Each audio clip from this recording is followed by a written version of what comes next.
Bismillahirrahmanirrahim. Alhamdulillah ala ihsanihi wa syukru lahu ala taufiqihi wa amtinanihi. Asyhadu an la ilaha illallah wahdahu la syarika lah ta'ziman li sya'nihi wa asyhadu anna Muhammadan abduhu wa rasuluhu ad-da'i ila ridwanihi sallallahu alaihi wa ala alihi wa sahbihi wa man tabi'ahum bi ihsan ila yaumiddin, amma ba'd. Fa inna asdaqal hadithi kitabullah wa khairal hadi hadi Muhammadin sallallahu alaihi wa alihi wasallam wa syarrul umuri muhdatsatuha fa inna kulla muhdatsatin bid'ah wa kulla bid'atin dhalalah wa kulla dhalalatin finnar, thumma ma ba'd. Ikhwani fid din, ma'asyiral muslimin, jamaah salatul maghrib rahimakumullah ta'ala jami'an.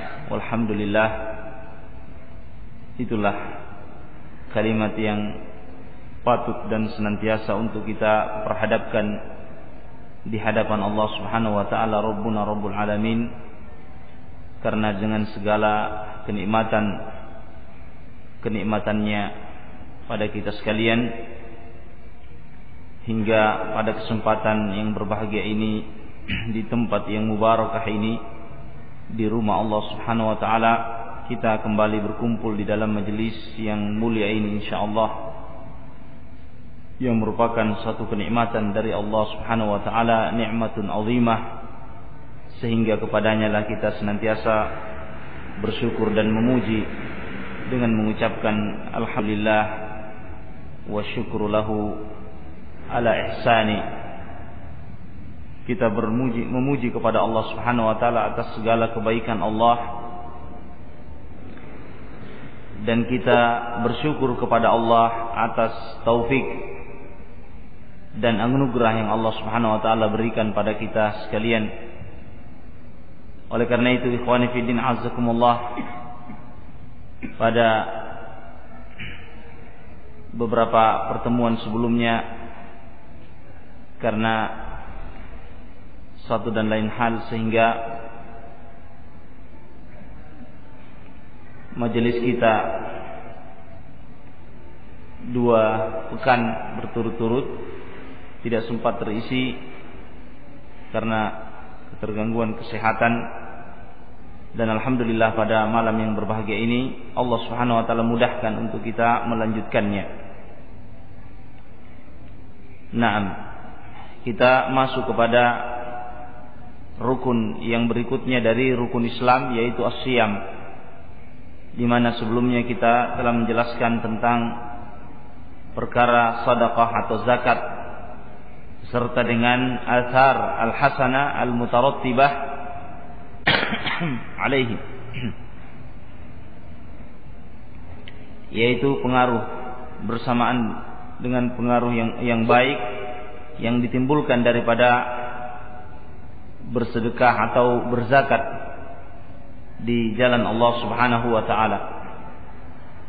Maka kemudian setelah itu berkata penulis hafizahullah ta'ala, Syekhuna Syekh Abdul Muhsin Al-Abbad, wa amma as-siyamu fa inna atharahu 'azimatun wa nataijuhu kabiratun wa dhalika anna fi as-siyami junnatan kama qala Rasulullah sallallahu alaihi wasallam, as-siyamu junnah, rawahul Bukhari wa Muslim. Adapun puasa, maka pengaruhnya sangat besar, azimah, pengaruh yang agung, disebabkan karena puasa ini adalah junnatan, perisai di dalam Islam yang akan melindungi orang-orang yang berupaya mewujudkan as-siyam tersebut, yaitu puasa tersebut, melindungi dirinya dari segala mara bahaya fi hadhihi dunya, di dunia ini, maupun terlebih di yaumul qiyamah. Allah Subhanahu wa ta'ala akan senantiasa menjaga hamba yang berupaya menegakkan puasa ini.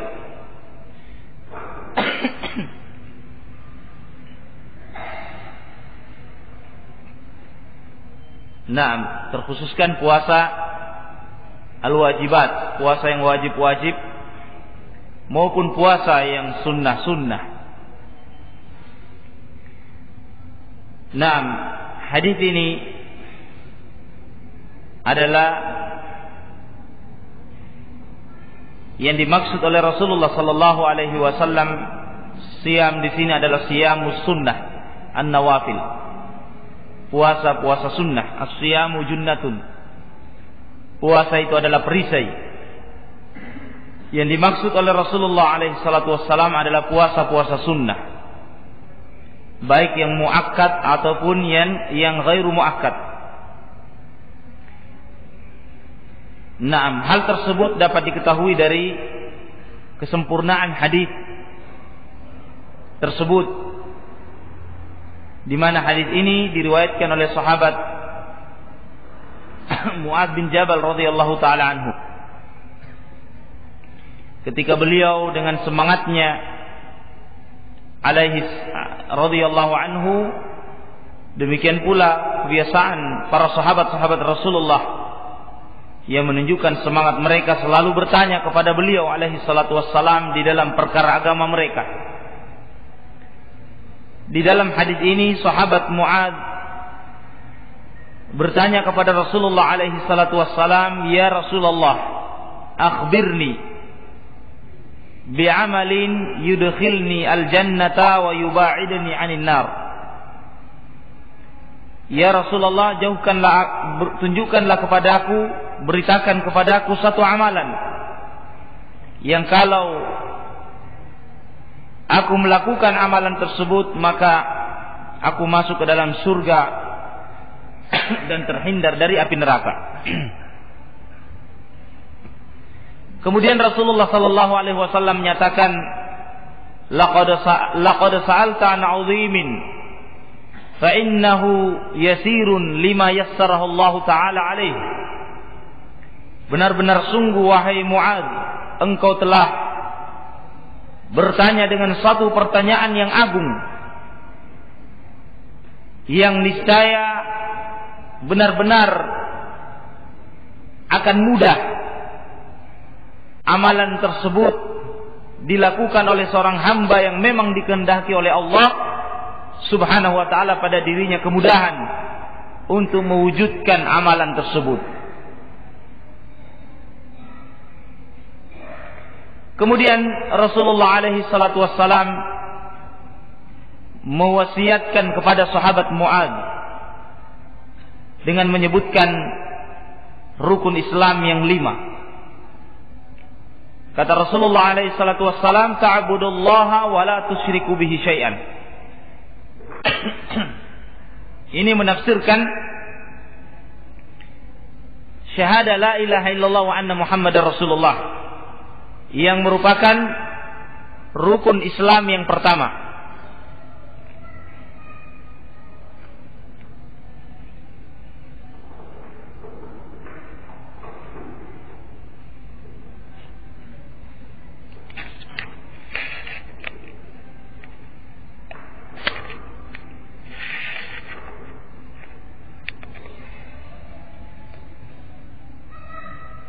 Naam, kata Rasulullah sallallahu alaihi wasallam, ta'budullaha wa la tusyriku bihi syai'an. Yang pertama, engkau memurnikan ibadah itu hanya kepada Allah dan tidak berbuat syirik sedikit pun. Naam. Kalimat ini menafsirkan syahadatain yang merupakan kalimat tauhid. La ilaha illallah wa anna Muhammadar Rasulullah. Bahwasanya wajib kita membersihkan, menjernihkan ibadah itu hanya kepada Allah dan meninggalkan segala bentuk jenis-jenis kesyirikan. Kemudian yang kedua, kata Rasulullah sallallahu alaihi wasallam, wa tuqimus shalah. Engkau menegakkan salat, wa tu'tiyaz zakah. Engkau menunaikan zakat, wa tasumu Ramadan, dan engkau berpuasa di bulan Ramadan, wa tahujjal bait, dan engkau berhaji di Baitullah Al-Haram. Kemudian setelah itu Rasulullah sallallahu alaihi wasallam menyatakan kepada Mu'adz bin Jabal radhiyallahu taala anhu, ala adulluka ala abwabil khair, tidakkah aku tunjukkan kepadamu pintu-pintu kebaikan? Kemudian Rasulullah sallallahu alaihi wasallam menyebutkan as-saumu junnatun, bahwa pintu kebaikan itu adalah puasa yang merupakan perisai. Was-sadaqatu tudfi'u al-khati'ata kama yudfi'ul ma'un nar. Kemudian sedekah yang akan menghapuskan kesalahan-kesalahan sebagaimana air memadamkan api. Naam, inilah abwabul khair, pintu-pintu kebaikan, kata Rasulullah sallallahu alaihi wasallam. Maka dalil ini menunjukkan bahwa as-saum yang kedua yang dimaksudkan oleh Rasulullah di sini adalah puasa an-nawafil al-mustahabbat, puasa-puasa sunnah. Karena pada awalnya Rasulullah telah menyebutkan puasa wajib di rukun Islam yang 5. Kemudian Rasulullah menyebutkan pintu-pintu kebaikan yang lainnya adalah as-saumu junnah. Puasa itu adalah merupakan perisai, tameng bagi orang-orang yang mewujudkannya. Yang dimaksud adalah puasa-puasa sunnah. Nah, ini menunjukkan asar, pengaruh yang baik yang ditimbulkan bagi di dalam kehidupan setiap muslim di dunia ini maupun kehidupan di yaumul qiyamah, bagi yang benar-benar memperbanyak mewujudkan as-siyam, baik dengan puasa wajib di bulan suci Ramadan, yaitu akan di mana pintu-pintu surga terbuka dan pintu-pintu neraka ditutup, serta para setan dibelenggu, yang merupakan keutamaan daripada siyam Ramadan, merupakan keutamaan bulan suci Ramadan dan berpuasa di dalamnya, yang dimana Rasulullah sallallahu alaihi wasallam menyatakan, idza jaa Ramadan futihat abwabul jannah wa ghulliqat abwabun nar wa sufidatis syayatin.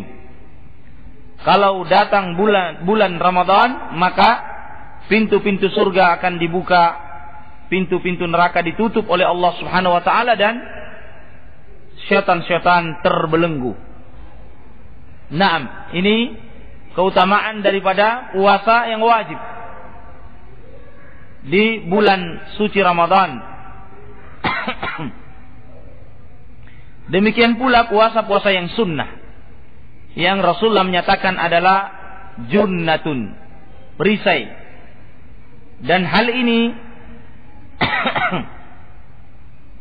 diwujudkan pula oleh sabda Rasulullah sallallahu alaihi wasallam, di mana beliau memberikan contoh bahwa puasa ini adalah junnah dalam hadis yang sangat ma'ruf, yang juga muttafaq ala sihhatihi, disepakati kesahihannya dari sahabat Abdullah bin Mas'udin radhiyallahu taala anhu, ketika Rasulullah menyatakan, ya ma'syaras syabab, man istata'a minkumul ba'a falyatazawwaj, fa innahu ahsanu lil faraj wa aghaddu lil basar, wa man lam yastati' fa alayhi bis shaum fa innahu lahu wija'.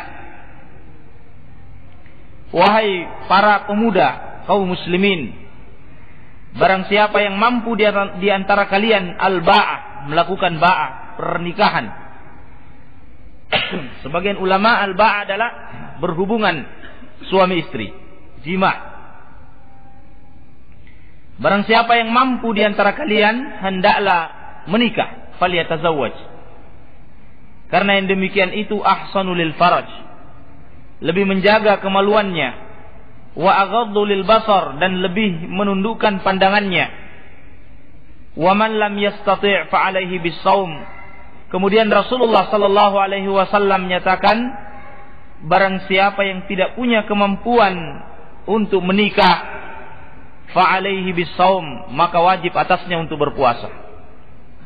Kenapa? Fa innahu lahu wija', karena puasa itu akan menjadi perisai baginya.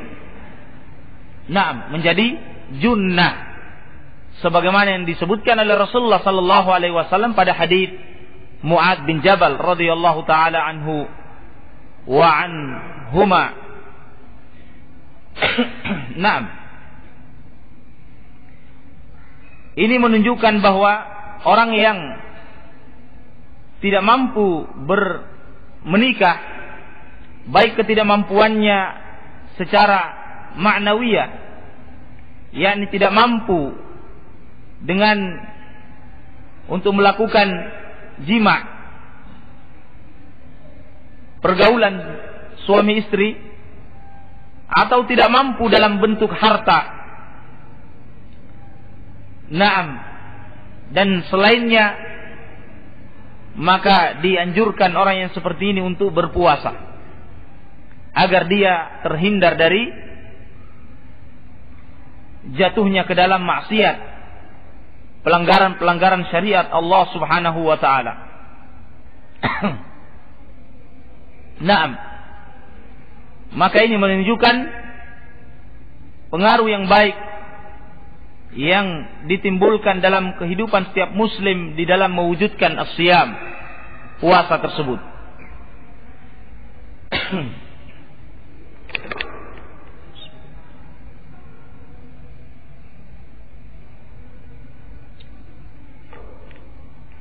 Naam. Ikhwani fi din a'azzakumullah, sebagai faedah pula di dalam hadis ini, Rasulullah alaihi salatu wassalam menganjurkan kepada kita kaum muslimin, para pemuda, untuk berpuasa, falyatazawwaj, untuk menikah. Naam, karena dengan menikah akan menjaga muslim tersebut, muslimah tersebut dari hal-hal yang merupakan maksiat, pelanggaran atau kedurhakaan terhadap Allah Subhanahu wa taala, dari apa yang sering dilakukan oleh farji.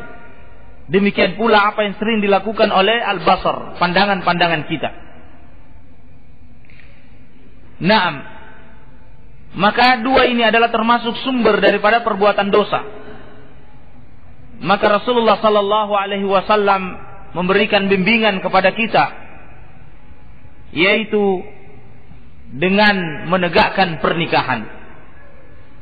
Nah, bagi yang mampu mewujudkannya, dan ketahuilah bahwa orang-orang yang mengkhawatirkan dirinya atau bahkan dia telah terjatuh dalam maksiat, kemudian dia belum sempat menikah, maka yang seperti ini wajib baginya untuk menikah.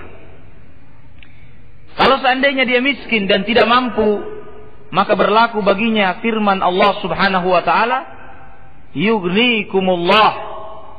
Allah Subhanahu wa taala yang akan memberikan kekayaan pada kalian. Naam. Bagi siapa? Bagi orang-orang yang telah terjatuh dalam maksiat, kemudian pada posisi dia tidak mampu menikah, tidak mampu dari sisi materi, naam, dari sisi harta, maka Allah Subhanahu wa taala akan memberikan kemampuan padanya, menikahlah. Naam, iyakunu fuqara yughnikumullah. Jika mereka itu orang-orang miskin, maka Allah Subhanahu wa taala akan jadikan dia kekayaan, akan Allah berikan padanya kekayaan. Naam, adapun pada seseorang yang tidak mengkhawatirkan dirinya jatuh ke dalam maksiat dan dia belum mampu untuk menikah, fa alaihi bisyam, maka wajib atasnya untuk berpuasa. Demikian bimbingan Rasulullah sallallahu alaihi wasallam kepada umatnya, kepada kita semua kaum muslimin wal muslimat. Ada yang pernah bertanya, dia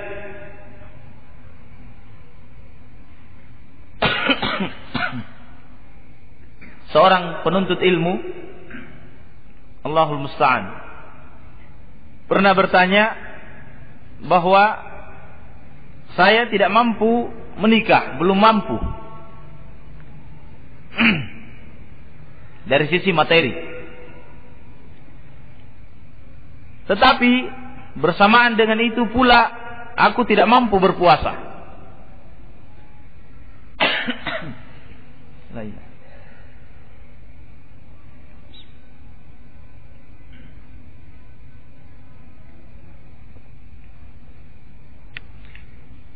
Naam.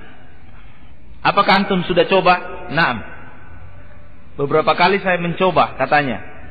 Kalau saya berpuasa, saya tidak bisa belajar, tidak bisa menuntut ilmu. Tapi kalau dia tidak berpuasa, kuat menuntut ilmu. Naam. Ini tidak bertentangan. Memang demikian, orang yang berpuasa itu lemah. Lemah karena dia tidak makan dan minum.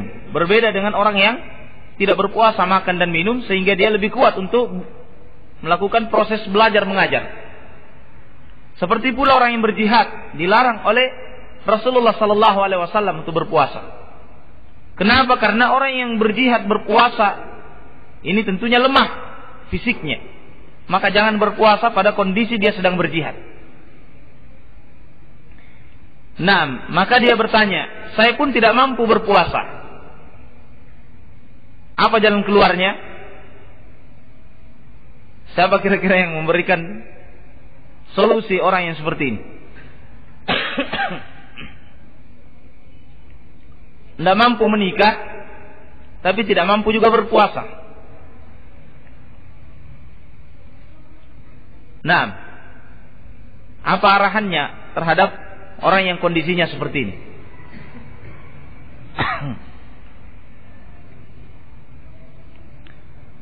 Nah,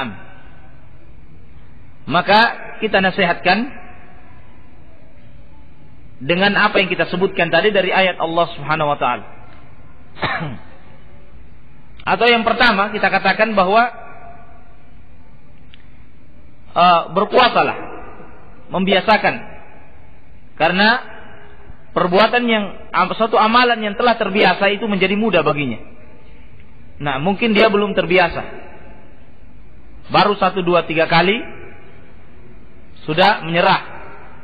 Padahal kalau dia terbiasa dengannya maka akan menjadi mudah. Nah, ini semua kita mengalami akan hal demikian, tajribah. Awalnya sulit, sebagaimana pula pada puasa Ramadan. Mengapa pada puasa Ramadan dia mampu sebulan penuh berturut-turut? Nah, mengapa pada puasa sunnah dia tidak mampu? Ini menunjukkan karena dia belum berupaya memaksimalkan upayanya dan juga tekadnya. Karena segala sesuatu insyaallah dengan tekad yang kuat akan menjadi mudah. Nah, sebagaimana perkataan Syekh Ibnu Baz rahimahullah, ketika beliau ditanya oleh murid-murid beliau, di mana Syekh bin Baz dalam keadaan umurnya yang sudah tua, tapi bersamaan dengan itu kesibukannya sangat banyak, tanggung jawab ini dan itu, sebagai pimpinan Dewan Fatwa Mufti Kerajaan Arab Saudi juga.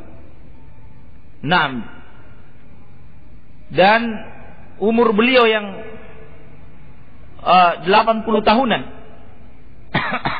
bahkan sampai mencapai 90 tahun kemudian beliau meninggal dunia. Nah, tapi beliau sangat kuat dan mampu menyelesaikan seluruh tugas-tugas beliau. Beliau ditanya oleh muridnya, dengan apa antum mampu melakukan hal tersebut? Beliau menjawab dengan azam, dengan tekad. Dengan tekad. Karena dengan tekad itu akan memudahkan segala urusannya seseorang yang telah berupaya dan menguatkan tekadnya untuk melakukan hal tersebut. Allah Subhanahu wa taala akan berikan jalan-jalan kemudahan. Kemudian yang kedua, kalau seandainya dia tidak mampu untuk berpuasa, maka orang yang seperti ini melihat maslahat. Kalau dia sangat khawatir terjatuh dalam perkara maksiat, wajib atasnya untuk menikah. Yughnikumullah, Allah yang memberikan kekayaan, Allah yang memberikan kemampuan, menikah. Kalau dia tidak mengkhawatirkan, maka dia melihat, maka tidak wajib atasnya, belum wajib atasnya. Kalau dia ingin untuk meneruskan talabul ilm, menuntut ilmu, tafadhal. Naam. Kalau dia pun mau menikah, fala ba's. Merupakan sunnah Rasulullah sallallahu alaihi wasallam. Baik. Ikhwani fi din azzakumullah. Kemudian kita kembali kepada perkataan Syekh hafizahullah taala di dalam mengomentari hadis Rasulullah sallallahu alaihi wasallam, as-siyamu junnah, bahwa puasa ini adalah perisai. Junnatun minan nar, yakni perisai yang akan melindungi pemiliknya dari api neraka. Wa wiqayatum minha fid daril akhirah, dan juga perisai yang akan menjaga pemiliknya nanti di yaumul akhirah, di hari kiamat nanti, akan menjaga dirinya dari huru-hara yaumul kiamah. Naam, dengan puasa tersebut, junnatun minal ma'asi, perisai dari maksiat-maksiat. Id inna fihi id'afu quwwati syahwa fin nafs fayakbahu jimahaha wa yahulu bainaha wa baina an taqa'a fil mazaliq wa taqa'a fil umuril muharramah bisababi tamattu'i bin ni'am wa taladdudhi biha. Di mana seseorang yang berpuasa akan mengekang syahwatnya pada dirinya dengan puasa tersebut dan akan menjadi penghalang antara dirinya dengan ketergelinciran, akan menghalangi antara dirinya dengan perkara-perkara yang diharamkan oleh Allah Subhanahu wa taala dengan sebab tamattu bin ni'am, dengan sebab dia berlezat-lezat dengan kenikmatan. Nah, maka dia tinggalkan kelezatan-kelezatan tersebut dengan berpuasa. Maka dengan itulah Allah Subhanahu wa taala menjauhkan dia dari hal-hal yang haram, akan mengekang syahwatnya untuk kemudian terhindar dari perkara-perkara yang diharamkan oleh Allah Subhanahu wa taala. Fa inna an-nafsa qad taqaddama bisababi dzalika ala ma la tuhmadu uqbahu fid dunya wal akhirah. Walihada qala an-nabiy al-karim alaihi salatu wassalam, huffatil jannatu bil makarih wa huffatin naru bis syahawat. Naam, karena memang jiwa sebagaimana yang kita ketahui ammaratum bisu, selalu mengajak, mengantarkan kepada kejelekan. Syahwat kita pada setiap manusia selalu mengiming-iminginya kepada hal-hal yang melanggar syariat Allah Subhanahu wa taala, yang mengantarkan kepada dirinya kepada kejelekan-kejelekan. Naam, sehingga Rasulullah sallallahu alaihi wasallam bersabda, huffatil jannatu bil makarih, surga itu diliputi dengan hal-hal yang tidak menyenangkan. Adapun neraka diliputi dengan hal-hal yang menyenangkan, yakni dengan syahwat-syahwat, dengan berbagai keinginan-keinginan. Naam, maka dengan berpuasa akan mengekang syahwat tersebut. Naam, berarti akan menjauhkan dirinya dari hal-hal yang menjadi sebab mengantarkan kepada api neraka. Huffatin nar bil bisyahwat, diliputi neraka itu dengan syahwat-syahwat, kata Rasulullah sallallahu alaihi wasallam. Naam, oleh karena itu demikianlah kenyataan yang menunjukkan bahwa surga itu selalu diliputi dengan hal-hal yang tidak menyenangkan, yakni mengekang hawa nafsu ini adalah sesuatu yang tidak menyenangkan. Karena ada bentuk perlawanan di mana kesenangan kita, keinginan kita, syahwat kita menginginkan untuk kepada yang lezat-lezat, tetapi keimanan kita melawan hal tersebut. Naam, keimanan kita yang menginginkan surga tadi melawan kesenangan-kesenangan tersebut. Maka ini terjadi pergolakan, sehingga Rasulullah Sallallahu Alaihi Wasallam menyatakan demikian, bahwa orang yang ingin mendapatkan surga maka dia harus menghadapi, melawan segala hal-hal yang tidak menyenangkan. Naam, dalam seluruh sisi kehidupan kita. Oleh karena itu ini seiring dengan hadis yang disebutkan oleh Rasulullah Sallallahu Alaihi Wasallam pula, bahwa dunia ini adalah apa? Dunia ini kepada Muslim, sijnul mu'min. Dunia ini adalah penjaranya kaum mukminin. Iya. Kemudian untuk orang-orang kafir apanya? Surganya. Sijnul mu'min wa jannatul kafir. Sama dengan hadis ini, bahwa dunia ini adalah penjaranya kaum mukminin. Penjara itu sesuatu yang tidak menyenangkan, karena dia terhimpit dengan 4 arah. Naam, 4 sudut tembok yang membatasi ruang geraknya, sehingga dia mau berjalan ke depan terhalang dengan tembok, mau balik ke belakang juga terhalang, ke kiri terhalang, ke kanan terhalang, sehingga ini ibaratnya dengan penjara. Nah, artinya dia selalu mengekang syahwatnya, menahan keinginan-keinginannya, sehingga dengannya dia akan mendapatkan surga. Dia mendapatkan surga. Sebaliknya, kalau dia melepaskannya sesuai dengan syahwat-syahwat tadi, syahwat syaitania, maka berarti dia melepaskan surga dan menjatuhkan dirinya ke dalam api neraka, waliyadzubillah. Demikian keberadaan seorang mukmin. Nah, maka dengan berpuasa ini adalah salah satu solusi yang dibimbingkan oleh Rasulullah Sallallahu Alaihi Wasallam pada setiap muslim untuk keluar dari, menjauhkan dirinya dari neraka dan mengantarkan dirinya ke dalam surga. Maka kata beliau, hafidhahullah, "Fattariqu ilal jannati yahtaju ila sabrin ala ta'atillahi azza wa jal wa yahtaju ila sabrin 'anil ma'asi." Maka jalan menuju ke surga membutuhkan sabar, kesabaran untuk taat kepada Allah Subhanahu wa taala, dan membutuhkan kesabaran dalam meninggalkan maksiat. Sabar di dalam ketaatan dan sabar di dalam meninggalkan maksiat. Inilah jalan yang mengantarkan ke surga. Dan sebaliknya, wattariqu ilan nar mahfufun bisyahwat. Jalan yang ke neraka ini diliputi dengan syahwat, dengan berbagai syahwat. Fa idza ta'ada al-insan an tilka syahwat dhafara bisalamah. Maka apabila seorang manusia menjauhkan diri dari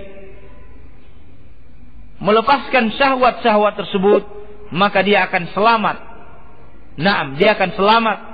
Wa idza aqdama 'ala syahwat, tetapi kalau dia mengikuti syahwat tersebut, fa inna dzalika qad yuqi'uhu fil umuril muharramah,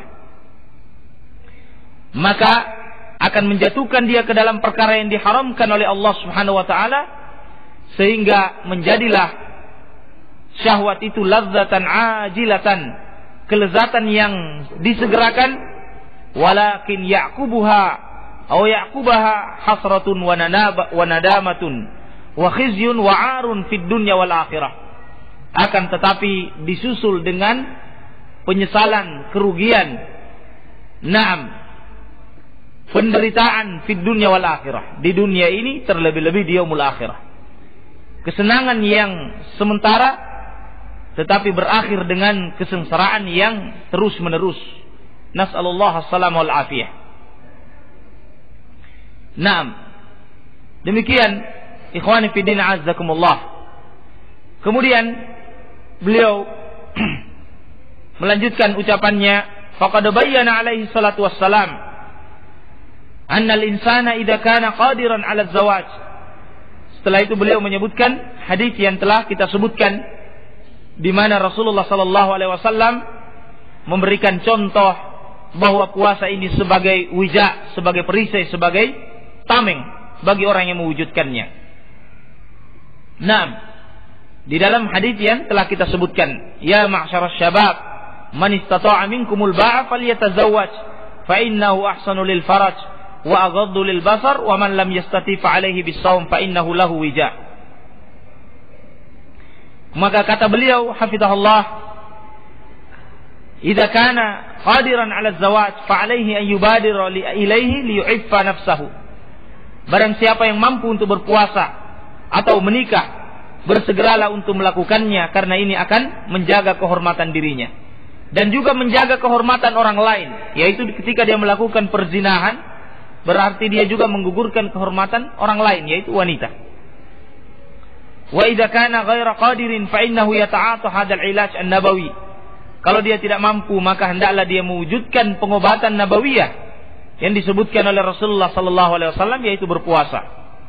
Li'annahu hamiyatun wa wiqayatun min an yaqal insan fil ma'asi.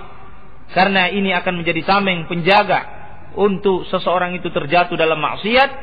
Wa dzalika lima yahsulu fis shaum min id'afin nafs wa adami tamakkuniha minal umur allati kanat tatamakkanu minha fi halit tana'um fil ma'akil wal masyarib. Naam, yaitu dengan mengekang syahwatnya, di mana syahwat tersebut memungkinkan untuk dilepaskan ketika dalam keadaan dia tidak berpuasa, dalam keadaan dia bernikmat-nikmat dengan makanan dan minumannya. Ini peluang lebih memungkinkan baginya untuk melepaskan syahwat tersebut. Tetapi ketika dia berpuasa, maka peluangnya lebih kecil. Naam, dan lebih mudah untuk dia bisa menahan, karena jiwanya sedang lemah. Dia menahan dirinya dari makan dan minum, menyebabkan dia lemah. Syahwatnya pun melemah. Naam, wal hasil anna hadza tawjihun nabawi karim.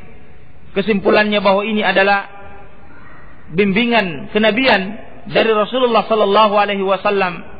Afdalus salat wa atammu taslim, adalah Rasulullah nabi yang paling afdal. Naam, bimbingan beliau kepada para pemuda kaum muslimin wal muslimat untuk menyegerakan az-zawaj, menikah apabila memungkinkan baginya dan mereka mampu atasnya. Wa idza lam yastati'u, kalau mereka tidak mampu, fa innahum yakbahuna jimaha nufusihim bisyam, hendaklah mereka mengekang syahwat jiwa-jiwa mereka tadi dengan berpuasa. Nah, maka kita nasihatkan kepada kaum muslimin wal muslimat, apalagi di zaman sekarang ini, di zaman fitnah, di zaman ikhtilat, percampur bauran antara kaum lelaki dan perempuan, hendaklah mereka memperbanyak berpuasa.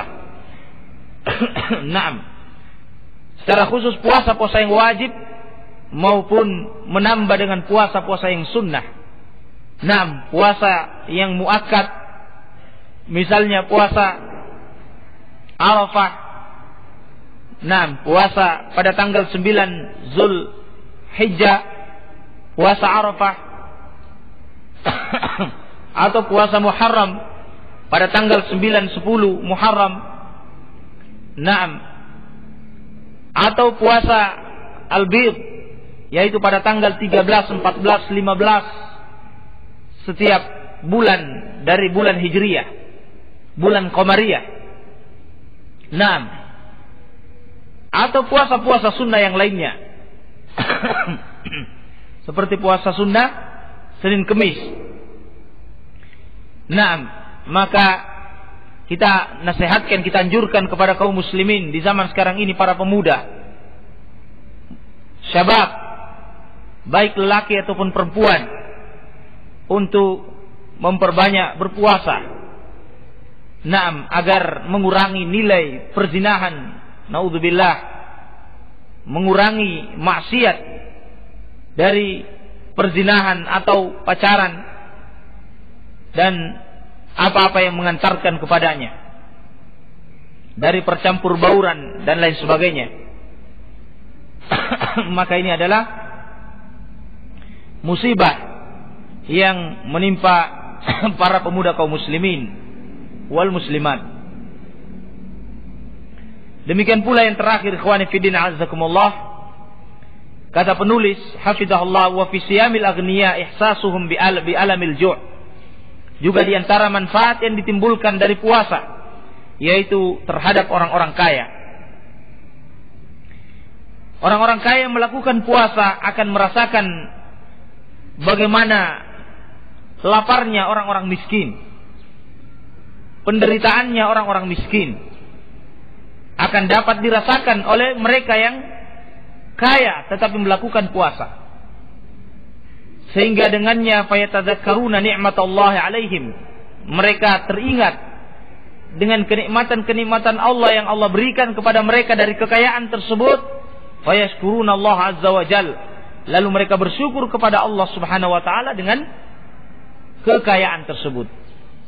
Wa yash'uruna bi anna lahum ikhwanan, dan kemudian mereka akan merasakan bahwa orang-orang yang miskin yang belum diberi rezeki oleh Allah subhanahu wa ta'ala, ternyata mereka ini adalah saudara seiman, saudara seislam, yang mestinya pun mereka merasakan seperti apa yang dirasakan oleh saudara-saudaranya tersebut. Naam, sehingga dengan puasa tadi dia yata'allamuna minal ju'. Dia juga merasa sakit dari kelaparan. Naam, berbeda dengan orang yang tidak melakukan puasa. Naam, berat baginya untuk menjiwai dan merasakan penderitaan orang-orang miskin, karena dia tidak merasakannya. Sekalipun dia mengetahuinya, tapi dia tidak merasakan, belum merasakannya. Maka dengan berpuasa ini melatih diri untuk memberikan rasa pada diri kita dari apa yang dirasakan pada saudara-saudara kita fuqara wal masakin. Naam, dari kelaparan dan selainnya, kekurangan harta. Li'annahum la yajiduna ma yasuddu ramaqahum fayakunu dzalika hafizan lahum 'alal ihsan ilal masakin. Sehingga akan mengantarkan orang-orang kaya ini tadi yang berpuasa untuk selalu berbuat ihsan, selalu berbuat baik kepada orang-orang miskin, wal bazl lil muawwizin wal muhtajin, dan selalu bersedekah. Nah, menyalurkan hartanya kepada orang-orang yang membutuhkannya, sehingga terjadi apa yang telah disebutkan sebelumnya dari takaful ijtimai, tali pertautan antara satu dengan yang lainnya dari kaum muslimin, dari berbagai kalangan. Nah, mereka merasakan persamaan. Yang membedakan di kalangan mereka itu adalah bertakwa kepada Allah subhanahu wa ta'ala. Nah, berbeda dengan apa yang kita persaksikan di zaman kita sekarang ini. Kebanyakan kita sekarang dengan kelemahan iman, dengan zaman fitnah, kita mengukur kemuliaan itu adalah dengan harta. Sadar atau kita tidak menyadari, inilah yang terjadi di tengah-tengah umatul Islam. Mengukur kemuliaan itu, harga diri itu dengan harta dan jabatan. Siapa yang merasa dia lebih tinggi, kekayaannya lebih besar dan lebih tinggi jabatannya, dia pun merasa bahwa dialah yang lebih mulia. Naudzubillah. Padahal ini adalah suatu hal ihana, suatu kehinaan khusus di sisi Allah subhanahu wa ta'ala. Maka hendaklah pun orang-orang yang kaya dan yang punya kedudukan untuk menghadirkan di dalam hatinya bahwa dia tidak merasa mulia dengan ini, tapi dia mulia dengan ketakwaannya di sisi Allah subhanahu wa ta'ala. Ketika dia merasa di hadapan orang-orang, di hadapan saudaranya yang lain tidak lebih bertakwa, tidak lebih banyak ibadahnya di sisi Allah subhanahu wa ta'ala, hendaklah dia merasa dia lebih butuh kepada orang tersebut, sekalipun dia punya kekayaan lebih besar daripada dan juga jabatan yang lebih tinggi. Nah, berbeda dengan apa yang kita saksikan di zaman sekarang ini. Wallah, jangankan di kalangan awam, di kalangan kaum muslimin pun ahlus sunnah, ini banyak yang tidak mampu menghadirkan hal-hal yang seperti ini, sehingga pun terbawa dalam kehidupannya. Ketika dia merasa bahwa dia lebih kaya dan lebih tinggi jabatannya atau kedudukannya di dunia ini, atau lebih tinggi ilmu keduniaannya, dia pun merasa bahwa dia lebih mulia. Nas'alullah as-salamah wal afiyah. Ini tidak pantas. Ini adalah akhlak dan sifatnya awamun nas, awamnya kaum muslimin. Adapun orang-orang yang faham, yang memiliki ilmu dan ibadah, dia selalu mengukur segala kemuliaan itu adalah dengan takwa, dengan bertakwa kepada Allah Subhanahu wa taala. Inna akramakum indallahi atqakum. Sesungguhnya yang paling mulia di sisi Allah Subhanahu wa taala adalah orang yang paling bertakwa kepada Allah, yaitu mewujudkan perintah-perintah Allah dan menjauhi larangan-larangan Allah di atas bimbingan cahaya Al-Quran dan sunnah Rasulnya sallallahu alaihi wasallam. Sehingga pun kita membangun muamalah kita baik dan menambah cinta kita kepada orang yang lebih bertakwa, dan mengurangi cinta kita kepada orang yang tidak lebih bertakwa dalam bermuamalah keseharian. Ini yang harus kita jadikan sebagai mizan, sebagai patokan. Jangan kita membalik. Kita baik kepada orang yang banyak bermaksiat, tetapi orang yang bertakwa terkadang kita benci tanpa alasan yang syar'i, tanpa ada alasan. Padahal kepada orang yang banyak melakukan maksiat, dia sangat baik. Ini ukurannya awam, tidak pantas dilakukan oleh sunni ahlus sunnah wal jamaah. Muamalah kita adalah dibangun di atas al-wala wal bara. Ini merupakan akidah tauhid ahlus sunnah, berloyalitas dan berlepas diri. Maksudnya kita menghadapi setiap individu muslim, cinta dan benci kita tergantung ketakwaannya kepada Allah Subhanahu wa taala, bukan tergantung kepada kredibilitasnya di dunia ini. Lebih kaya, maka kita lebih dekat dan lebih baik. Ini namanya penjilat. Tidak pantas akhlak yang seperti ini. Ini akhlak yang radiah, akhlak yang radhilah. Akhlak yang ihanah, akhlak yang rendah dan hina di hadapan Allah Subhanahu wa taala. Ini nasihatan li, sebagai nasihat untuk saya dan untuk antum semua. Mudah-mudahan bermanfaat. Kita akhiri dengan kafarah majelis. Subhanakallahumma bihamdik, asyhadu an la ilaha illa anta, astaghfiruka wa atubu ilaik. Akhiru da'wana alhamdulillahi rabbil alamin. Assalamualaikum warahmatullahi wabarakatuh.